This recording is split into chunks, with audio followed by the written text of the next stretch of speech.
Technology disrupts legacy business sectors, including Hollywood. But let's be honest, access to capital secures the film industry's pole position, not creative genius. People are afraid to take risks now. Things have become so profit driven, and specifically in film, like Wall Street driven, quarterly earnings driven, that it's kind of made creatives and companies afraid to step out of the box and try things.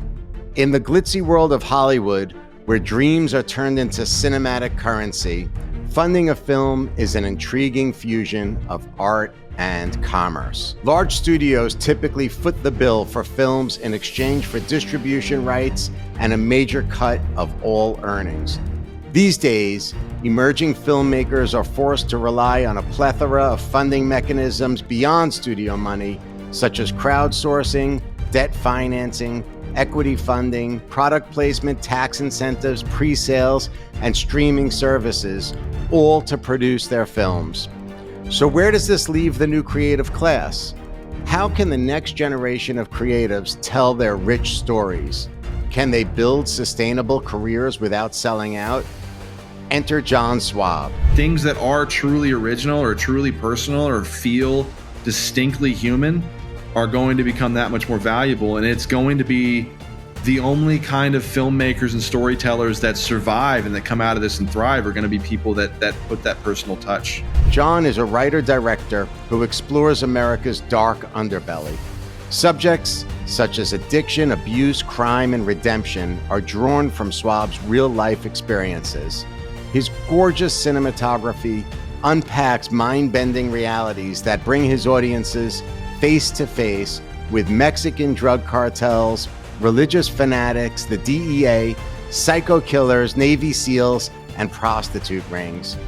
John's upcoming film, King Ivory, examines our nation's struggle with fentanyl, which kills more than 100,000 people annually. John, thank you for the honest conversation. It was wonderful meeting you and having you as my guest on some future day.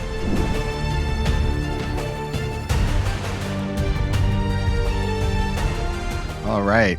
John Swab, director, writer, producer, and so many more things that you do creatively. It's incredible. It's such a pleasure and honor to have you on some future day.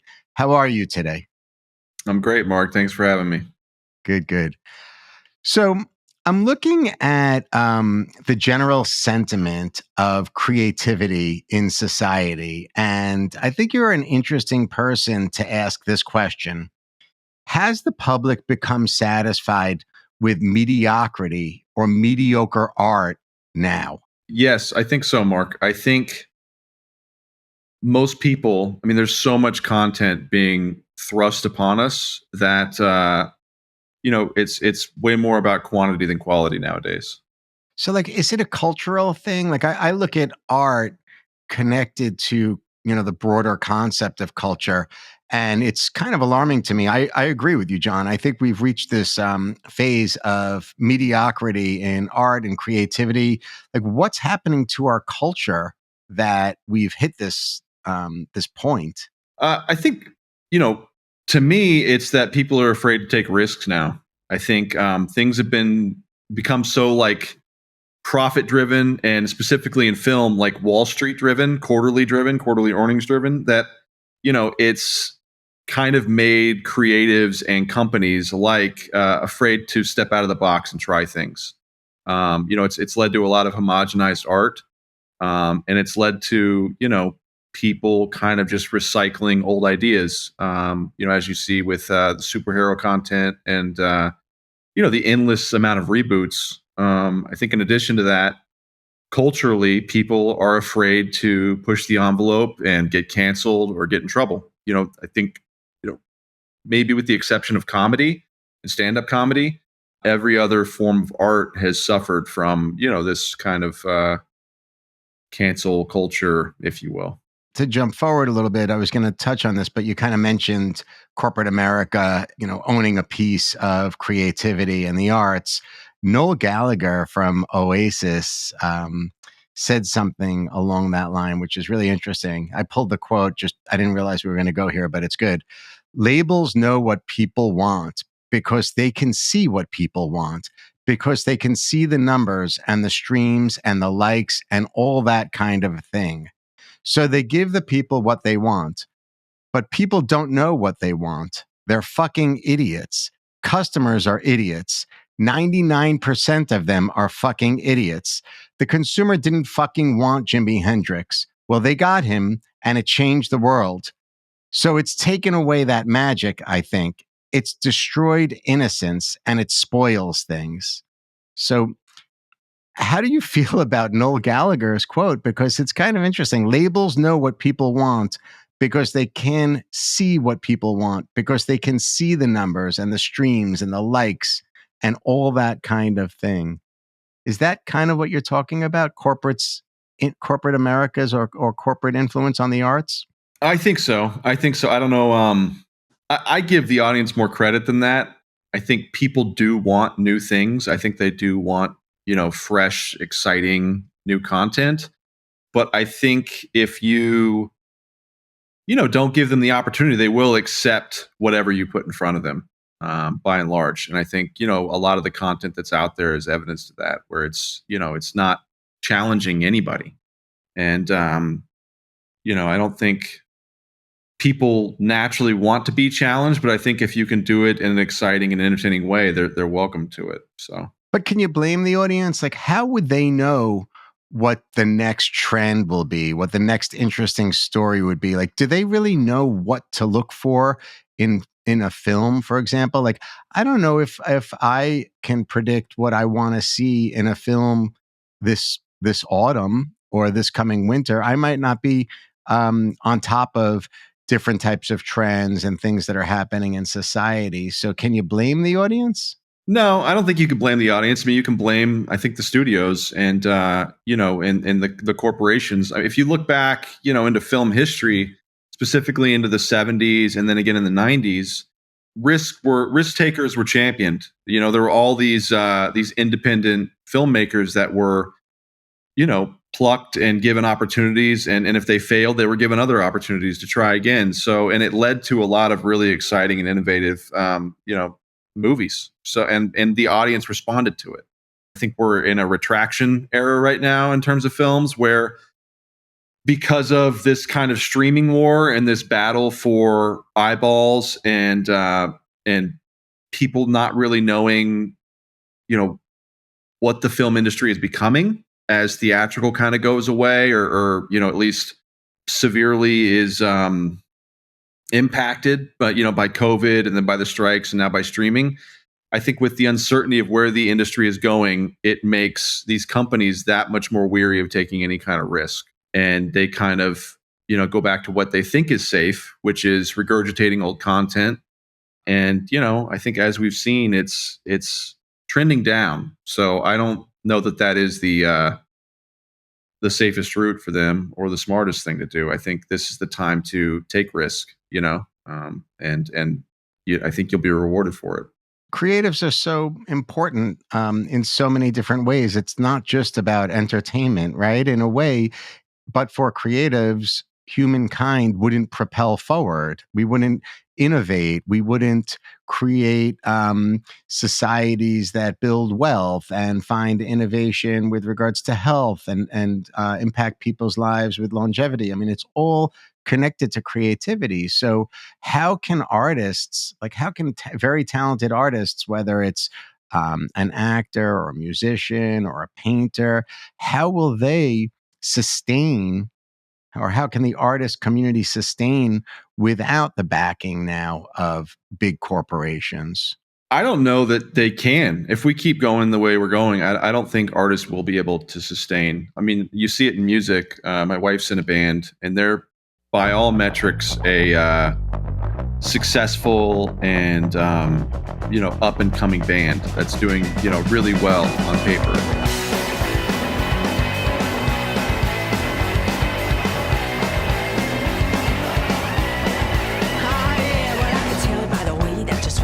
She digs her hips to the beat till she's up vertical, and I can tell from the scars on his whole pretty face. He's saying, let's get lost that made me run far away. But it's impossible for them to even survive. They don't even make a blue collar wage. So, they have to continue to keep touring. It's the only way they can actually stay fed and stay feeding the beast. And the same I see with acting is there's no middle class, and it's reflecting what's going on in America right now.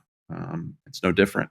So the biggest performers, the biggest box office hits, when you talk about music, I wonder if this applies to the film industry too. The number of times a song is streamed, the ticket sales. The people that are really making the most money are the ones that are the mega acts, right? Like Taylor Swift and Beyonce will all day long make money with the formula that's created vis-a-vis streaming services and ticket sales. But then there's a precipitous decline after you leave that elite level with regards to earning potential. Is that the same in the film industry? Yeah, I think it's certainly becoming the norm. Where there are those A-list actors, A-list directors, and then there's kind of everybody else, and everybody else is kind of left fending for themselves and making some version of scale, which is not enough to sustain on. Certainly as an actor specifically, or a filmmaker for that matter, somebody directing who gets an opportunity to maybe work or make a movie, once every 1 to 3 years. I mean, that's not sustainable for somebody like that. So will we miss out on on discovering like the next De Niro, the next Beatles? Like, are we at risk now to not be able to find that next uber talent? I think so. Yeah, I think so. Not only because of the pay discrepancy and that gap that's growing between the haves and the have-nots, but also just because of what we were talking about earlier with homogenized content. I mean, a movie like Taxi Driver, for instance, because you mentioned De Niro, like that movie doesn't get made now because, people are scared of what might be inferred by, that film being made. And I mean, that movie was risky then, and look what it did. It birthed the careers of Scorsese, De Niro, and Jodie Foster. Harvey Keitel. I think we're missing out because of two things: the money and the lack of backing by these companies and willing to take risks. With the money and the kind of projects they pick, but also with just the inability to make a decent living is I think going to hurt people a lot. So, John, how have you been able to do it? Like your films attract enormous talent. I mean, you have some incredibly talented actors in your films. How are you able to put out on a it seems like a regular calendar basis now, just like gorgeous works of art with incredible narratives, really important storytelling too. How have you been able to do this? Well, my situation, I'd like to think of it as I'm very fortunate. Obviously luck's broken my way, but I also work extremely hard. And, even more so than that, like I'm not alone. I work predominantly with my producer and my partner in these movies, Jeremy Rosen. He's also my best friend. So, and then down from there, we kind of have a troupe or a company of people that we exclusively work with. We have an AD we always work with. We have a UPM we always work with. We have department heads we always work with. So there's kind of a bit of a team aspect to what we're doing that's different than somebody else who might just be, kind of a lone wolf. And if you're a lone wolf in this business, it's extremely hard to survive. So, my success is not just my success. And I sometimes, as the director, when things are bad, I get blamed, and I'm kind of alone on that island. And then when things are good, I'm praised, and that's great. But there's a whole, first and foremost, I have a partner in all this, Jeremy, who, does all the things I can't do, which is a lot. And we complement each other very well. And then below us, there's a whole army of people that we've made, 10 movies with, some of them. So it's very much a team aspect. And I feel like since we've curated that and kind of created a culture around that, it's allowed us to be successful. John, if you had an unlimited budget, would you keep your core team?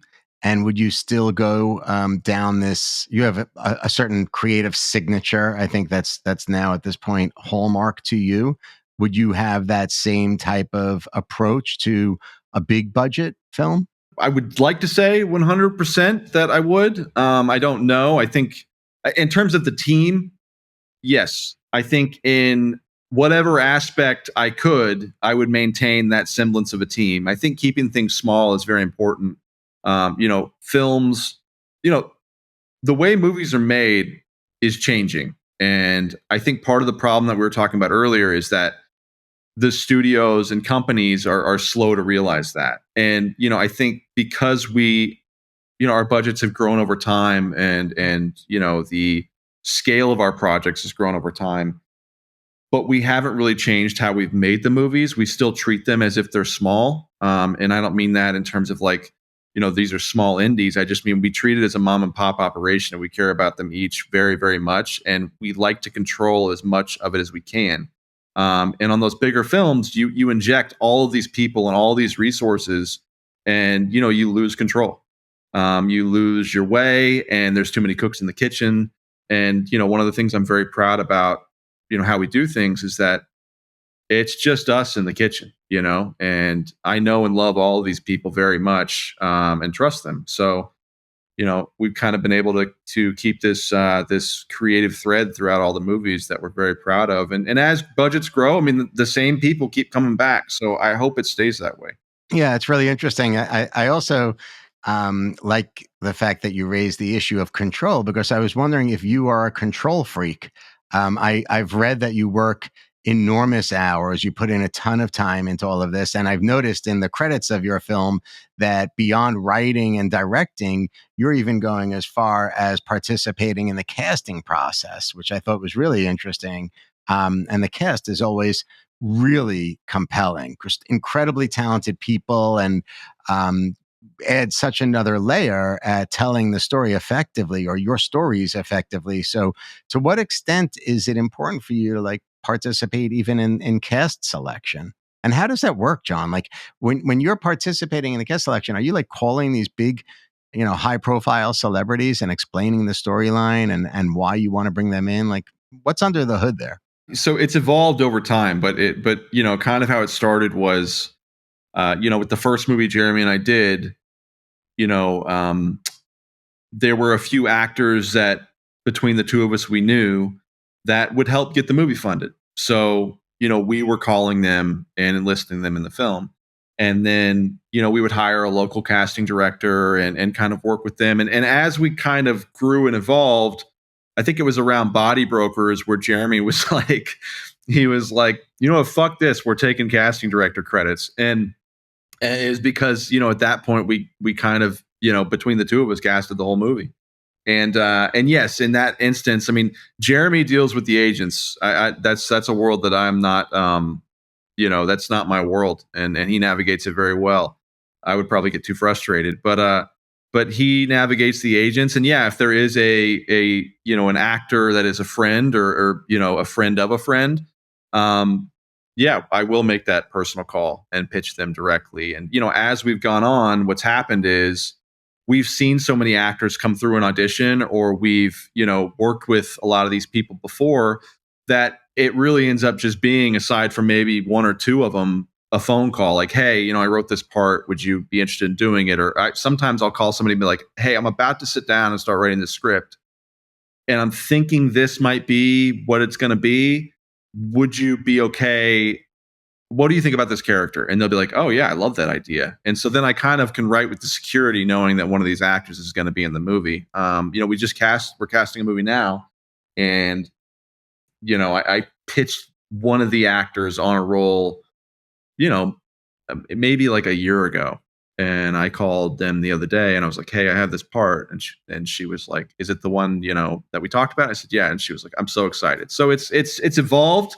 And Jeremy does the lion's share of it for sure.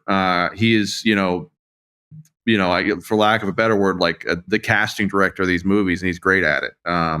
If I know them, I call them, but outside of that, he contacts them, and we have big discussions about who we want beforehand and go from there. So, John, when you talk about like the creative process and writing, once you have that relationship with a prospective actor who might be in the next film, if you feel like the initial conversation is solid and you're still going through the creative process, are you writing with that person's kind of image and voice in mind? Yes, and one thing that I don't know if I've always been good at it, but I've certainly gotten pretty good at it is understanding cadence and hearing cadence, and I can have a conversation with somebody and be like, okay, this is how they say X, Y, and Z. This is I don't like to, especially with indie films nowadays, you don't have the money, time, or resources to spend 5 months with an actor developing a character, and if they're playing a hunter, they don't have the time to go assume that identity before coming to shoot. So they come, with all this experience. So I like to write to my actors. I like to write to their strengths. And, luckily with streaming and how available content is, I can catch up on an actor's work fairly quickly and understand what I see them to do well and maybe what I don't think their strengths are. And after discussing, the role with them, then I can tailor that role to them. So I do that a lot. As soon as I cast somebody that I haven't worked with, I'll kind of catch up on their work, have a conversation with them, and then go back into the script and kind of tailor it to what I think they can serve the story best doing. John, you mentioned body brokers, and it's funny. Like I told you, I'm certainly a fan of your work, and one reason that I think I'm a fan is because your stories take me into. I feel different emotions, and with body brokers, I had like this sense of anxiousness and nervousness, almost from like start to finish, like the entire way through. So I'm curious, also, like during your creative process, are you thinking in terms of how to impact the viewer emotionally? And then are you using the words and the actors to impact the viewer emotionally? Like, how does that happen? Is that something that is that a byproduct or is that intentful? It's I'd say it's both. I'd say in the earlier films of mine, it would have been a byproduct. And then as I've made more movies, I definitely have become more aware of how I can affect people, whether it's through sound, image, or an actor performance. So body brokers is something that is very near and dear to my heart and personal to me. So I think the responsibility of trying to get it right and the anxiety of that, comes out of the screen and hopefully, obviously, makes the viewer, take it on. So, Yeah. Why is it so near and dear to you beyond the creative process? the story is based on true events, and the events are events that happened to me or to people I know. I did the whole rehab thing. I was a heroin addict and a crack addict for, about a decade or more. And that whole scam, I was caught up in it. So I understand it very well. And I understand the people it's affecting, very well on a personal level. So the scam that you're referencing, John, comes out of Obamacare, if I understand correctly. I learned this from your film. I never saw this, but essentially, after Obamacare, we saw a increase in the amount of drug rehab facilities. They grew exponentially, and what they were doing, if I understand correctly, is taking advantage of different ways to be paid vis-a-vis insurance, including bodies in beds, dispensing medicines, analyzing urine samples, length of time for the addicted individual to stay in the facility. So, can you explain what that scam is and what body brokers uncovers, please? Yeah, it's basically insurance fraud within the substance abuse rehabilitation system. So, what would happen a lot of times, what started this was, Obamacare and allowing basically anybody to get, go to rehab, which is on its face a good thing. But, as we Americans do, we always find a way to exploit just about anything or any rule.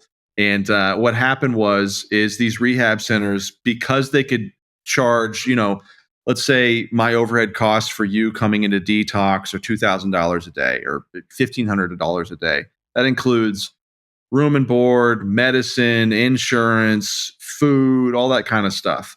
What they figured out they could do is they could bill your insurance company, and different policies paid different amounts. They could bill your insurance policy $10,000 to $15,000 a day. So what that does is it creates an incentive to get anybody they can into detox. And detox is just one aspect of rehab. There's rehab, there's main care, and then there's aftercare.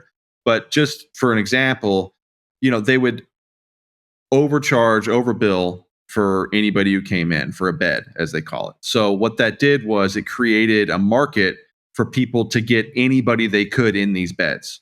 And so what happened was it created this whole cottage industry of body brokering. So they would hire somebody like me to go out and find addicts or people to pose as addicts to go sit in rehab. And what happened is, okay, a rehab center says, hey, we'll pay you, $1,000 a head. I'm like, okay.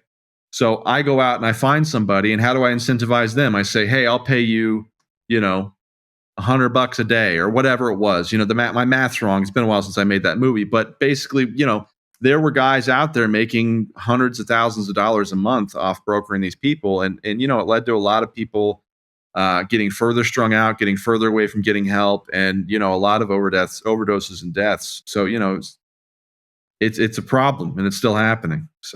So it created a sort of vicious cycle then, where the facility wasn't really helping a majority of the individuals that were there. And in fact, the people that were there weren't maybe even there for treatment. They were there to get money so that they could end up back on the streets, back to pay for drugs. Do I understand that correctly? That's exactly right. Basically what happened is, and I know people that run treatment centers and are good people. And I know people that run good ones and bad ones. And, it created a system where the incentive wasn't to get people better. It was to keep them coming back. So there's this revolving door where, I'd be in rehab and there were people in there with me that had been to 10 rehabs in 1 year. And the average stay in a rehab is 30 days. So, do the math. They'd spend 2 months out with the money they made, getting high on the street, staying in a flop house that's run by one of the body brokers. And then when they'd run out of money, they'd go back into rehab and make their money, get high while they're in rehab, and then go back out. So it creates this vicious cycle where the incentive is not to help people. It's just to profit off of them, So did you actually work as a body broker? Was that something that you personally did? Yeah, it's not, what I did wasn't as sexy as what's in the movie. I wasn't, and I didn't get to that position.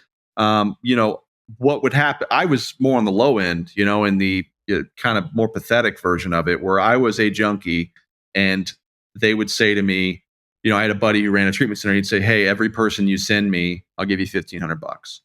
And so, as I ran into people, it was always like, something I'd pitch to them, and I'd send people there. At one time I was in a rehab center in Florida, and my buddy called me and he said, hey, anybody you can bring me, I'll give you $3,000. So I went to the cafeteria that day, or the lunchroom, and I was like, like a salesman. I was like, who wants to go to California? Fuck Florida. Let's get out of here. And I ended up gathering about 6 guys, and we all got on a plane together and flew to California together and went to rehab. And, I got paid for them being out there, and almost $20,000. Huh? Yeah, almost $20,000. So, but that was the extent of my body brokering. And I've been sober almost 10 years now. And, I'm not proud of what I did, but what's an addict going to do if you give them an opportunity to make money? And something as easy as that, it's a no-brainer. So John, have any politicians caught on to what's happening in the system and tried to change the law at all, or modify it so that this vicious cycle comes to an end and people can actually be helped? I don't know too specifically how things have been changed, or if I did, I've forgotten. But I know that in Florida things have changed. Basically, this all kind of started in Florida, and as things started getting cracked down in Florida, the people in Florida that were doing it moved to California because you can look at the state law. It's a state by state law, and they can figure out how to exploit each state's law. And so they moved there. they really went fucking crazy in California. And then a little after we made the movie, there started to be some major crackdowns, and people went to jail. Some people that I knew and helped me with the film in terms of giving me information. The houses were raided by the FBI and they were taken to prison. And so it cracked down there. And from what I've heard, it's now moved to Arizona and then to Indian reservations and in Indian clinics now. So yeah, it just, finds the weakest place it can and continues to spread. So John, so like your personal experiences really impact your creative process. And, if you didn't have the unfortunate experience of being an addict, you might not have been able to create Body Brokers.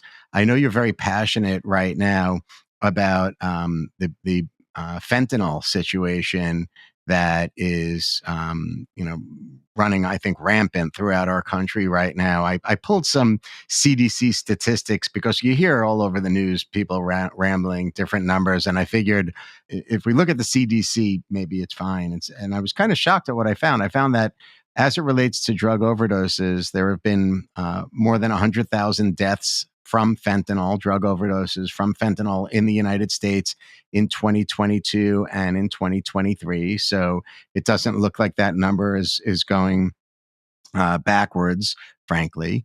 But then I also saw that in 2023, there was an increase in overdoses relating to cocaine by 5%, which seems like a pretty serious number. And then same with meth, but up by 2%. So it seems to me like the issue of drug use and at the street level, drug use and overdoses are just like really, really is it fair to say even like at an all-time high here in America?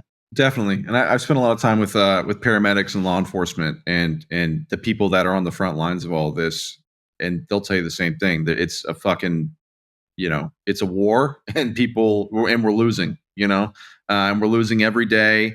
And, when I was younger or in my teens and I was doing heroin, getting high, that doing pills and heroin and stuff like that, even then an overdose was pretty rare. I mean, I remember when it would happen. I remember the first 5 or 6 people I knew that overdosed, and it was a real tragedy. It was really wow, I can't believe that happened. And most of the time that it happened, it was because people were mixing chemicals. It's not because they were just doing one thing. It was, they mixed Xanax and an opiate. Nowadays, what's happening is, fentanyl is in everything. I mean, you can't even trust prescription pills anymore. They're all fake. I mean, that blows my mind. And what you said about, overdoses being up in cocaine and then meth's extremely hard to overdose on. I've tried. You kind of can't. I mean, I've done so much meth that I was like, this is certainly going to kill me. And it didn't. So, so my point is that everything is being laced with fentanyl now. And, when I did this most recent movie, King Ivory, I talked to people that work in the cartels and that press these pills and that, are really involved in bringing fentanyl into this country. And I'm like, what are you guys doing? Why are you putting it in everything? Why aren't you keeping it in one thing? Because when, traditionally with heroin, it's branded. It's a thing. It's like our crew or our gang has this kind of dope, and it becomes like a brand on the street, like Nike. It's like, well, I trust them. Their stuff's good. But now it's just watered down and everything. And, their reasoning is because they want to expose everybody to it, to know how good it is. So, when you're a kid and you're smoking weed and you smoke it and you're like, I've never felt this good in my life. You've just tried fentanyl. Congratulations. You're 13 years old. You know what I mean? You would have never tried this ever, on your own free will and volition. So it's super sinister, man. And it's dark and it's not looking good. Where's it coming from, John? Like when you talk about you spoke with the cartel, what cartel? What does that mean? I wouldn't know personally how to find the cartel and have that kind of a conversation. Where is the drug coming from? Is it actually coming from China, as we're seeing in the news? And yeah, it's all coming. I mean, it's I've spoken to the cartel, the DEA, and some Navy SEAL people that that know a lot more than I do, and legislators as well. And every one of them has told me, yeah, it's coming from China, or India, but predominantly the labs in China are the ones that make it and ship it over here. And yeah, it's shipped from China down to Ecuador usually, and then or somewhere off the coast of Mexico, and then smuggled right up through Texas or Arizona or California. So when you talk about, just going back to that cartel comment, because it's very interesting. So how do you get to the cartel? Who is the cartel? Like a Mexican cartel?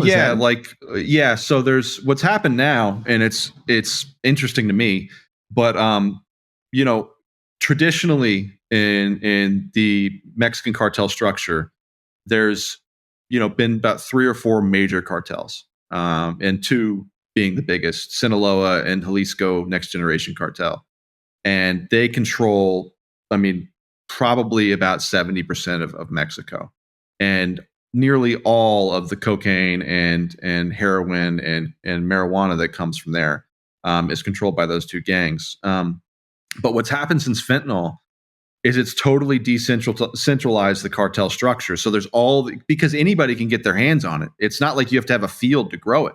If you have a connection who gets it off the dock or off the boat or from China or whatever, you can get your hands on it and you can press these pills, and now you're in the fentanyl game. So it's created all of these, it's fractured the classic cartel structure.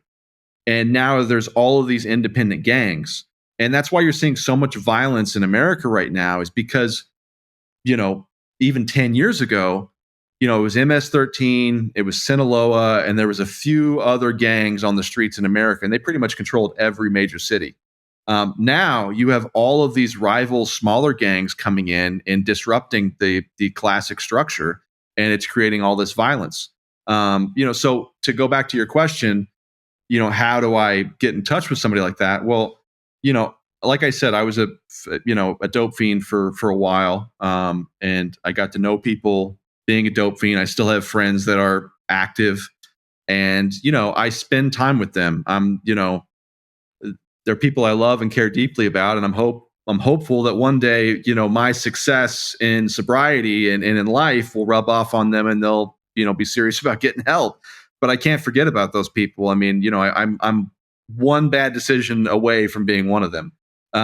So I hang out with them. I talk to them. They introduce me to, the person who's their dealer. I get that guy's trust, and then you go up from there. And, where I'm from in Oklahoma, I-35 comes straight from Mexico right up into Oklahoma, and then from there it splinters out all over the country. So virtually all of the fentanyl and cocaine that comes in through the southern border, and ends up on the East Coast, comes through Oklahoma. So there's a pretty big presence there, and I got to spend some time with some people that were pretty heavily involved, and they were willing to talk to me and tell me what they knew and what they thought and why they think the way they think. You met with them in Oklahoma?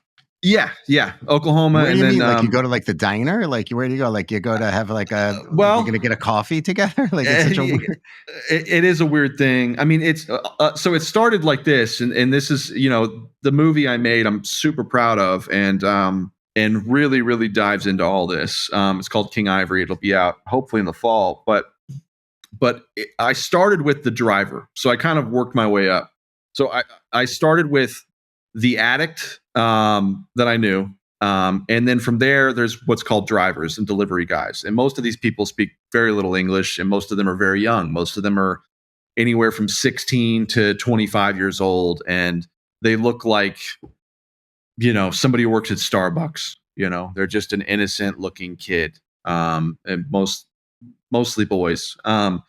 And so I got the trust of that kid, and I drove around with him and did some runs with him where he would distribute bags to these different people, and he sits in his car all day. He's not allowed to leave it until he's told he's allowed to leave it, use the restroom. He drives around, gets a ping on his phone. It says go here. He drives there. He sits, he waits.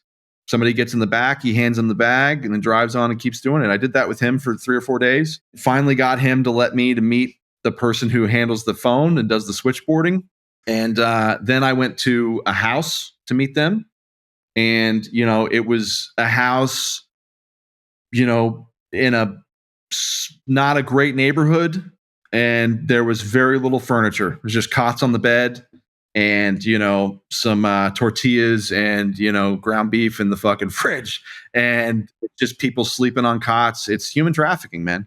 And that woman talked to me. And then from there, I worked up to, what I would say, in a normal business would be like the regional manager, like the guy who runs the state. And, that was kind of where it all stopped for me with him, which I was fine to stop right there. I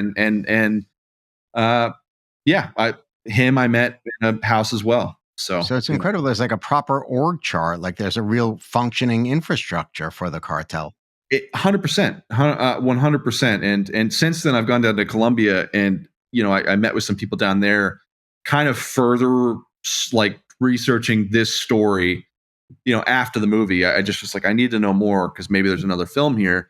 And they're Fortune 500 companies, man. I mean, they're run just like any major corporation. And, except they'll kill you if, and that's probably why they're more successful than major companies is because they're able to do that. But John, do you have that fear? Like when you go into these homes, are you thinking like in the back of your mind, in the front, you're saying, I want to get the story. I want to create this film. It's important to me. I want to also impact perhaps culture and the use of fentanyl. But on the back of your mind, are you like fearing that you might be killed? I don't know if that's like a thought that I really have. Just because, I mean, I used to have it on the street a little bit when I was using, and I think the thing about those kind of people is they can smell it. I mean, they are apex predators, the good ones. The successful ones are apex predators, and they can smell you. They can smell fear. They can smell, are you for real? Are you here to exploit me? Are you a threat? And, if I'm not an undercover cop. I'm not somebody doing, I'm not coming in with an agenda other than just to understand. Like, I just want to know, like, what's going on? Who are you? Like, who are you and why are you? That's like really what I'm coming with is like, I don't care. I don't think what they're doing is good. I don't. I don't believe that fentanyl is a benefit to anything. But I have to try and understand why they're doing what they're doing. And once you get to know these people and you see where they've come from, you understand. It's like, okay, I get it, man. I get it. I can't say that I would not do the exact same thing you're doing right now. And if I was lucky, end up where you are, because most people end up dead or, working in a factory down there or I don't know, starving to death. I don't know. I mean, it's a lot of these people come from the darkest places that you can think of, so I'm scared, I guess. I'm scared when I leave and know what I know. That's when like the fear sets in. But going in, it's thrilling, and I'm just searching for the truth, man. So I don't know. I'm not really fearing for my life. So when you talk about like why these people do it, it sounds like the Mexican cartels are organized as a distribution chain and it's transactional nature. They want to make money, period. But what about, is the same for China? Like, is it just about money when you talk about fentanyl coming from China? In your opinion, is that what the intent is? I don't know. I have no idea. I've never been to China. I've never spoken to anybody from that side of it. I have spoken to people that have, government officials and people that work within our government that are combating this, and they seem to think there's something sinister about it all, and that maybe there's some kind of agenda to why it's all ending up here and killing our military age men. I have not spoken to anybody on that side, so I don't have a formed opinion about it. But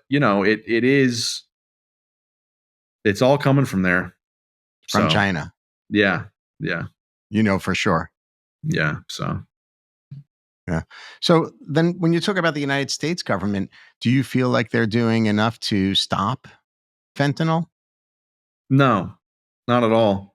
I mean, the same SEALs that I talk to about this stuff, in that same conversation, one of them said, he was like, I was one of the first people over in Afghanistan. And he's like, do you know what the first thing we did was? And I said, what? And he goes, secure the poppy fields. And I was like, oh, that's super interesting. He was, yeah, because I think upwards of 90% of poppy fields are, and maybe it's more than that, are in Afghanistan. I remember seeing the images, but why did the United States government have to secure the poppy fields first? It's a lot of money. And, I'm sure there's some diplomatic reason, but, if you actually trace it back, and this is research I've done on my own, when that happens, not long afterwards, the whole Purdue and, Oxycontin boom really takes place. It's about 4 or 5 years later, after all that. So I don't know that they're linked, but it's definitely curious that it's just, even with what's going on at the border, I mean, I don't have any answer for all of that. I don't know enough to have a really informed opinion. I see what I see on the news, but I don't know what's true. I've spoken to these cartel people that a lot of them came across the border. A lot of them bring people across the border. I understand why people would want to come here. I also understand that, there are people bringing drugs across the border every day. So, one statistic that was really, really telling to me, and it's in the film, but the DEA agent, one day I went on a raid with them, and we hit these 3 houses in the morning, and they found quite a bit of fentanyl, and we're driving home, and it was like 5:30 in the morning, because when we met at 3 and they kicked these doors around 4, and then we're driving home at 5:30, and he's like, it's silent in the car, and he's like, what happened during COVID, right? And I was like, what? And he was like, well, before COVID, an ounce of dope was, I forget the exact number, but he said, an ounce of dope was $3,000. I was like, okay, that's before COVID. He said, do you know how much it cost during COVID? And I said, what? And he said, $27,000. And I was like, okay, I get it. He was like, you close the fucking border, you basically end the war on drugs. Like, that's just what happens. It's all coming from there. So if you can stop it, then, there it is. So, I know it's not that simple of a solution, because there's so many other things at play, but, the money, if you like pay attention to money in the market, like, it'll tell you the truth, And so if when we closed the border during COVID, it jumped nearly $25,000, I don't know what percent that is, then that tells you something, that there is a way to definitely curb it. So beyond the entertainment value of King Ivory, is there something deeper at play here for you? Are you trying to impact society somehow? I think that would be, it's certainly not something I'm in my office or at my desk saying, well, this is going to change this and that. Like, I don't really think like that. I don't think that much of myself, but what I would hope, and what my only goal for the movie was, I want to tell this story and I want to judge nobody. I just want to show the audience every piece of this movie. It's a tapestry. It's, it's each facet of it, the people that are affected and the people that, that are bringing it in, the cops that are chasing it. It's every facet of life that's being touched by this drug. And I try my best, and I know my actors didn't. Nobody judged anybody in the movie. We just wanted to be honest about it. So hopefully when people watch it, it kind of takes the, what's happened now is it's been politicized. And so it's this thing, that we can't even have a conversation about because somebody gets upset, much like a lot of our political issues right now. But I just hope, for the people that do see the movie afterwards, when they get to the parking lot, when they get to their car, when they're, having coffee afterwards with their friends, they can say, okay, so what do you think? Like, what is there? Like, what really can be done? Like, how can this be changed? And that's my goal, is that, it kind of disarms people and allows them to have a conversation. Yeah, I think that's interesting. I mean, to your point, like it seems fentanyl just crosses all boundaries, race, religion, age, gender. I know, one of my favorite actors who I imagine was a friend of yours, an actor, Michael Kay, who was in Body Brokers. He passed away of fentanyl. I think maybe it was during COVID. And I shared with you on a very personal level, my cousin's 18-year-old son also died from fentanyl, from a fentanyl overdose. And I don't understand why it's something like this has become politicized when it has no boundaries. It's crossing age, religion, race, gender, and everything. Why can't our government come together to see that this is causing, a terrible imprint on our country, on our nation, and perhaps it's time to do something about it. I mean, to your point, if they're crushing pills and putting it on everything, including something as basic as marijuana, or you had mentioned, which I'm kind of freaking out now, prescription medicine as well. If that's the case, then isn't that like a great place for the government to step in and protect our liberty, to protect our freedom without politics at play? Yeah, I mean, you would think so. You would think that it's enough, but like we kind of talked about earlier, everybody's afraid to piss, their base off, or their customers off, or whoever it is. They're afraid to enrage the Twitter mob. So, whatever drastic measure would have to be taken, as simple as it sounds, like, stricter on the border, or I don't even know what the alternative would be besides that. There are so many other political implications, and implications that affect, everyday people, to consider that, that I don't think it's as easy as it sounds. I think it's super complex, but it should be. I mean, like there's wars going on right now, that are overseas, and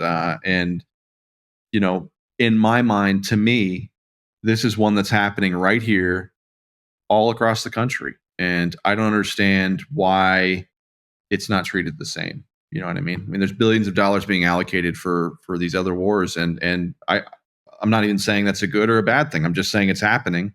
So I don't understand why the same isn't happening for Americans and the people here that are being killed off by this thing. So, John, I mean, you mentioned a few times during our conversation, you're very open with your struggles with drugs. It's sounds scary, to be honest with you. Like, what did you see firsthand during that time period, as far as like people dying, friends dying? How many overdoses do you think you saw firsthand, or that people that you were connected to?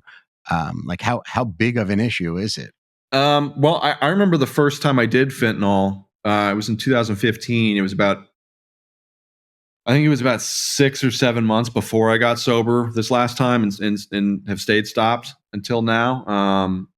And it was relatively new. It was kind of like fucking Bigfoot, out there on the street. It was like this new thing that's like more powerful than anything. And where I was at the time, the joke is that dope fiends watch the news, the 5 o'clock news, because when you'd watch the news, it would say, in Neptune Township, 8 people overdosed yesterday. Blah, blah, blah, blah, blah, blah, blah. So what we would do as junkies is we'd all go to fucking Neptune Township and look for the dope bags that killed these people, because they're obviously strong and they're obviously good. And so I remember doing that, and we got these bags, and the guy I was with, he got to his before I did, and he died. He did him and died, and it was awful. And as a sick junkie, it didn't make me not do mine. It just made me do half of mine, half of what I would normally do. And, it was as strong and as powerful as anything I'd ever done. And, but that was the first fentanyl overdose I'd seen. I'd seen heroin overdoses before that. And I saw a couple more fentanyl after. And, and getting sober, and doing the 12-step thing that I do, you meet a lot of people that come in and that try it one more time and don't come back, so it's hard to put a number on how many people have been lost to it, but it's every day. And when I hear stories about you and the people you've lost, I mean, you can't not meet somebody or talk to somebody about it who hasn't been affected. It's touching everybody, and that's what's so scary. Is it used to be just heroin addicts died.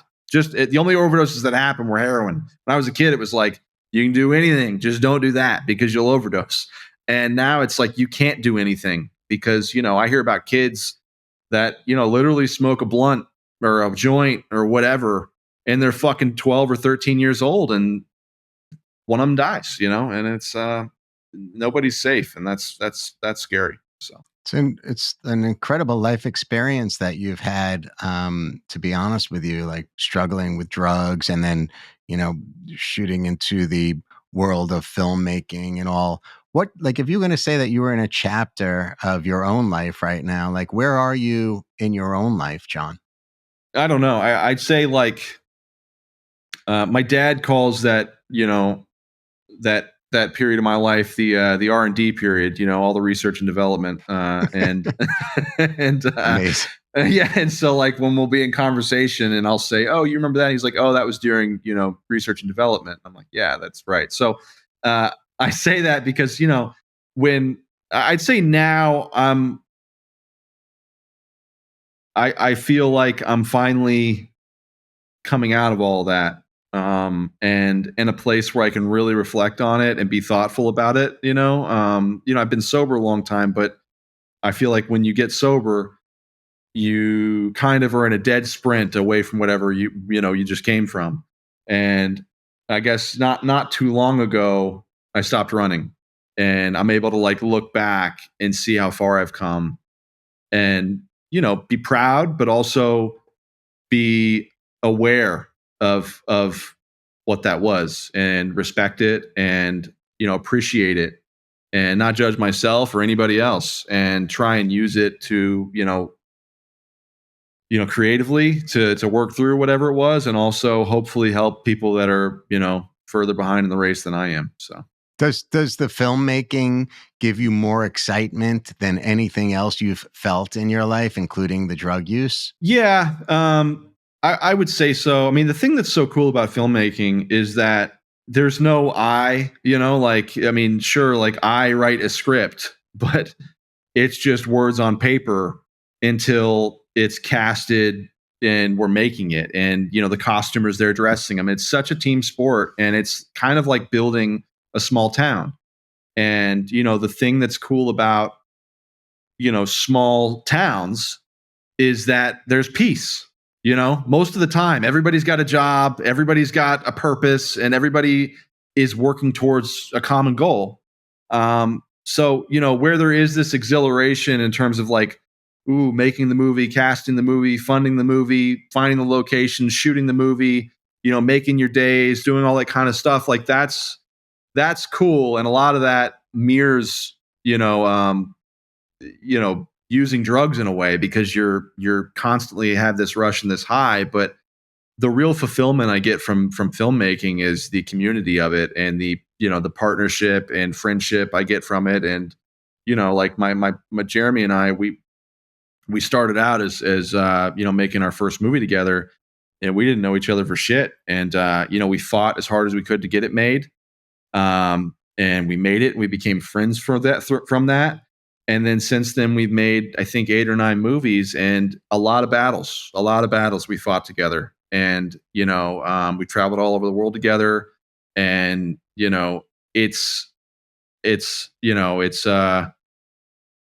it's amazing to have that kind of partnership and friendship in something like this, because it is so hard. It's extremely hard. You've got to be, especially nowadays with how the movie industry is going, you've got to be a fucking idiot to get into film. I have people ask me all the time. They're like, kids or people that are further behind than I am, and they're like, "Hey, so do you have any advice for somebody who's trying to get into the film business or wants to do what you're doing?" And I'm like, "Well, you better have no other options because if you do, you're going to do them." If I had, somebody that, family business or whatever, something I could have fallen back on, I would have fallen back on it. I think, John, it's probably going to become even more of a struggle. Filmmaking, the film business will become even more of a struggle with the advent of artificial intelligence, with the idea of digital twins. You mentioned earlier the concept of reboots. I think I read somewhere that last year or the year before, 80% of the top films in America were reboots.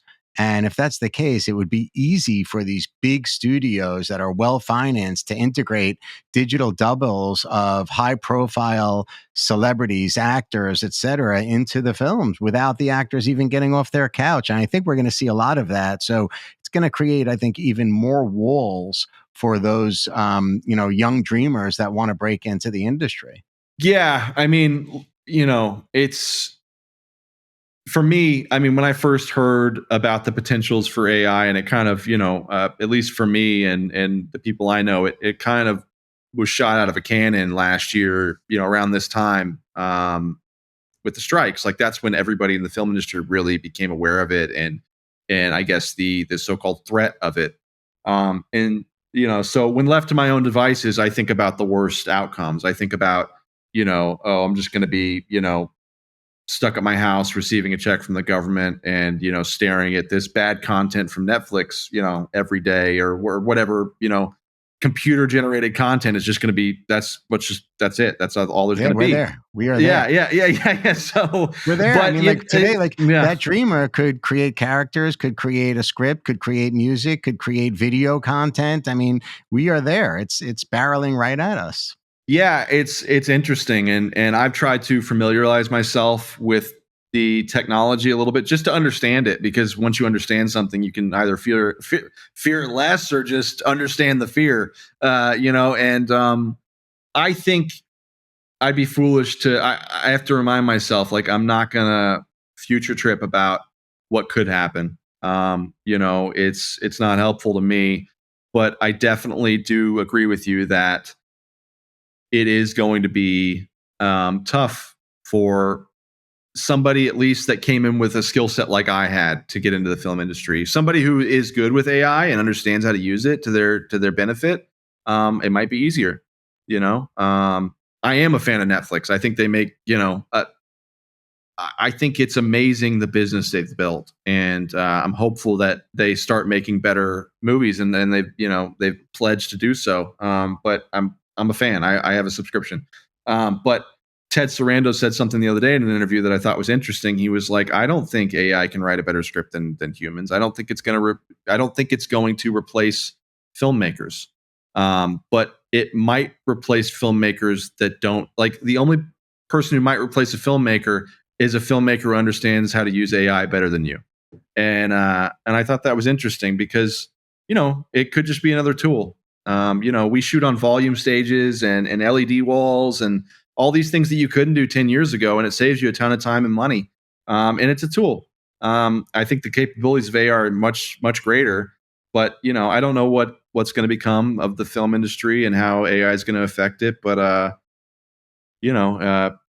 progress is inevitable. So to try and get in its way is just a fucking fool's errand. So I'm trying to understand it and move with the flow. So Yeah, I think that creators that want to use artificial intelligence certainly can leverage it for the impact as a tool, but it is going to be devoid of the emotional connection that the creator has with whatever it is that's inspiring her or him. So, like in the instance of King Ivory, but for your personal experiences, you wouldn't be able to create what I expect to be an incredible film. I can't wait to see it. But that emotional connection between you as the creator, the story, and then connecting over to the person that's viewing the film. AI couldn't do that. It couldn't strike that it couldn't light that emotional fire. So it's impressive what AI could do now, whether it's songwriting or poetry or beautiful visuals, but it's devoid of that human connection to the inspiration. Yeah, I agree. And I think that, a byproduct of that is what's going to be super interesting to see how it all shakes out. Is I have no doubt in my mind that, in I don't know how long, but at some point, shows, those network shows, those serialized CSIs and Blue Bloods and those kind of, Law and Orders, like those kind of things will probably, I don't know to what extent, but I bet they'll be utilizing AI to come up with the storylines, and if they're not already, and actually writing all the whole script, because it's pretty formulaic, and it's not really something that makes its money or attracts its audience on what you're talking about, like emotion and basically a fingerprint of a human being. So I think an interesting byproduct that could shake out from all of this is that things that are truly original or truly personal or feel distinctly human are going to become that much more valuable. And it's going to be the only kind of filmmakers and storytellers that survive and that come out of this and thrive are going to be people that put that personal touch onto something. And that's what I hope, at least, because the alternative is pretty bleak. So. I agree. So, John, you've given me a tremendous amount of your time today. Each guest at the end of our show uses the title "Some Future Day." I start the sentence with "Some Future Day," and then our guest finishes the sentence. Are you game? Yeah, I'll try. I'm probably won't be good at it, but yeah. All right. So, in some future day, superior creators will thrive. Beautiful. One word, simple. I'm not surprised coming from you. You just nail it. Eloquently succinct. I love it, John. Thank you so much. I really appreciate it. It's been great getting to know you today. Thank you, Mark. You as well, man. I know your time is very important, so thank you so much for joining me today. For ongoing insight surrounding these important topics, you can join the conversation on my social media channels, including Twitter, Instagram, and LinkedIn at Marc Beckman. And to sign up for my newsletter on Substack, you can find me at marcbeckman.substack.com. To make sure you don't miss a show, be sure to subscribe to Some Future Day across all major platforms worldwide, including YouTube, Spotify, and Apple. Special thanks to New York University for producing Some Future Day, and a big shout out to my producer extraordinaire, John Boomhofer, for being patient and always encouraging me to push through. Thanks a lot, John. Have a great day.